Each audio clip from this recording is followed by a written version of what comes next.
Your case, when did the dream start? I think, well, nag-umpisa akong mag-ballet. 8 years old ako, grade 2. And at that time, parang it's not na gusto kong mag-ballet, but gusto kong kopyahin yung nanay ko. Kasi nanay ko nag-ballet. Nung bata siya.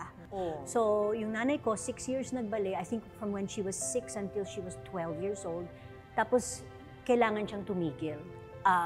Actually, ako, I believe na kung hindi tumigil yung nanay ko, siya yung ballerina ngayon, hindi ako. Talaga? Oo. So, na-frustrate siya? Na-frustrate siya. Tapos, siyempre, ako yung unang babaeng anak.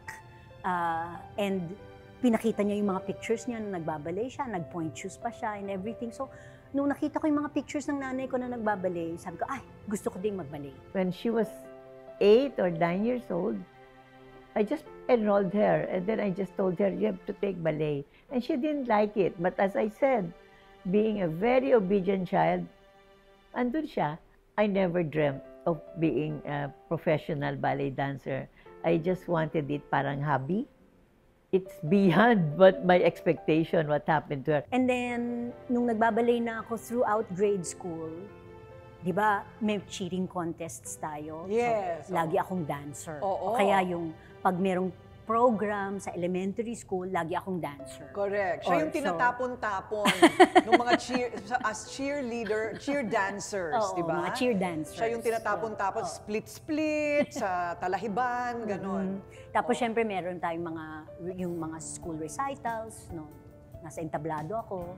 So, feeling ko parang special na special ako. Yes. So, yun yung parang nag-udyok sa akin na mas gumaling pa sa pagsasayaw ko. Kailangan nasa personalidad mo yung performer. Yes, yes. Pero yung talagang turning point for me na maging isang profesional na mananayaw was nung napanood ko at 14 years old, napanood ko si Yoko Morishita, prima ballerina ng Japan. Nag-perform siya ng Swan Lake sa CCP and na-meet ko siya and nakita ko talaga na Asian ballerina siya. Maliit, Asian looking, pero nag-perform siya ng Swan Lake, Swan Queen.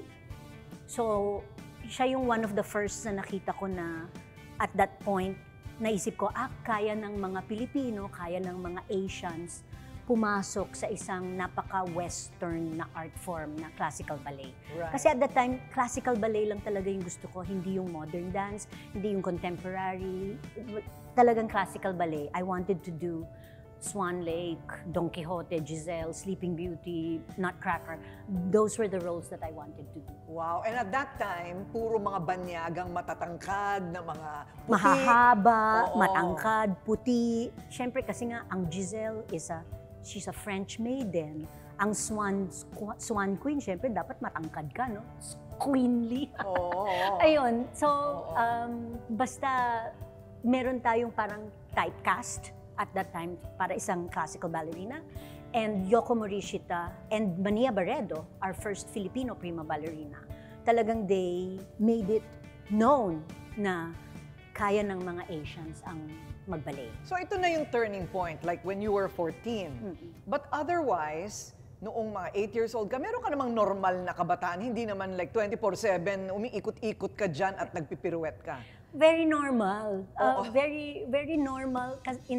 Kasi very close ako sa family ko. Tapos, may piano lessons, may ballet lessons, may folk dancing, may PE, may basketball, may, you know, ano-ano. And then, meron tayong, syempre, homework. I had to be good in school. Kung hindi, lahat ng extracurricular activities, including dancing, mawawala. Paano yun? Kasi meron na rin akong anak ngayon. Alam mo naman ako, Corina come lately.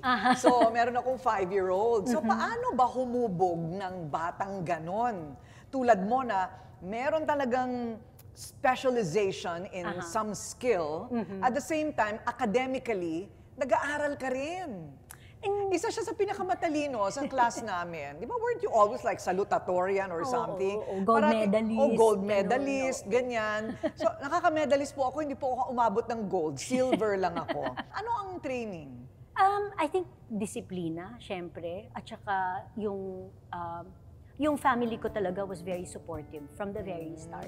Yung ano talaga, inexpose nila ako sa mga iba't ibang uri ng sining.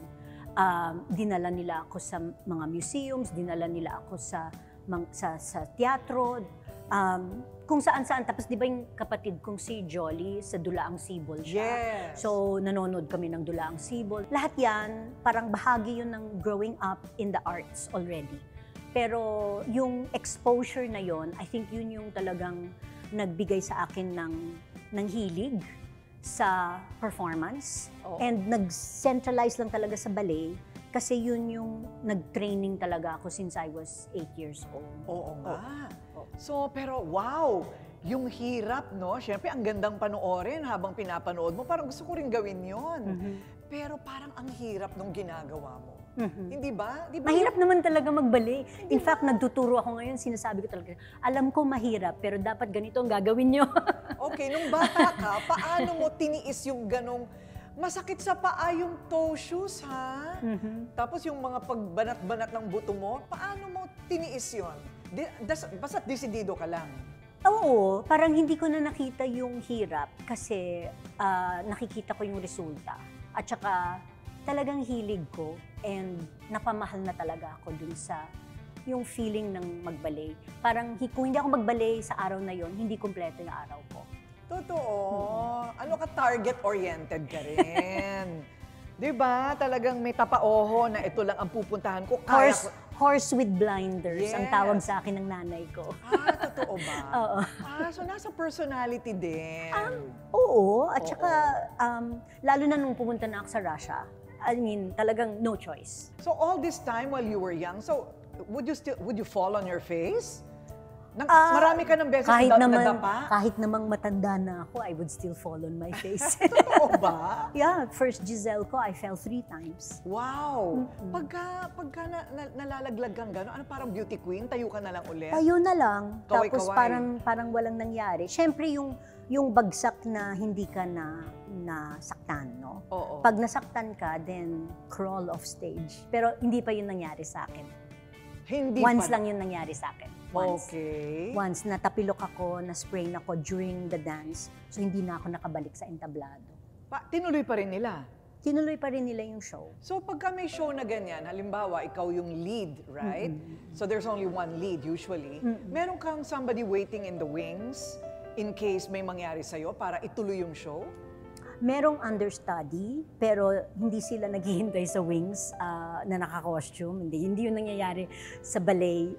Usually, pag injured ka, then hindi ka maka-perform, then you call on your understudy. Pero nangyari na talaga sa akin na nagpo-perform ako, tapos na-sprain ako, so hindi talaga ako nakabalik. Buti na lang, patapos na yung sayaw. Mabuti na lang, patapos na. Wow. So, pero hindi na ako naka-perform the next day and the next day. Doon Oo lang talaga nga. sa... But it happens. It's part of the industry. What about rejection? Di ba kasi in performance, there's always rejection. Even in my line of work, there's rejection. So hindi ka daw napili sa isang ballet tour group. Umiyak ako. O iyak ka ng iyak. So pagka ganun, what do you tell yourself? Kasi at that point, bata pa ako, so syempre hindi ko maintindihan yung mga dahilan, di ba? Basta ang naintindihan ko lang is hindi ako kasama. So, how do I deal with it? Parang laging, I'll show you. And sige, I'll make you change your mind. Ganun ako eh. Parang, sige, ayaw mo sa akin, pero I'll show you. Ayun, wow, ganun pala yun. Kaya pinakita niya sa lahat ng mga Ruso sa Russia na kaya ng isang Pilipina. Right? So why did you decide to go to Russia? My dad got me my scholarship to the Russian Ballet Academy. At that time, ang tawag sa kanya, the Leningrad Choreographic School of Agrippina Vaganova. And kasi communist Russia pa nun, so akala ng dad ko na after 2 weeks in communist Russia, mahihirapan ako masyado, uuwi ako ng Pilipinas. Pero hindi yun nangyari. Ayun. Yeah. Naku, hindi naging madali ang buhay ni Lisa sa Russia. Ang hirap nung salita. But eventually, natutunan mo rin. Yeah. Ayun. I started speaking it after mga 3 to 6 months. Ayun.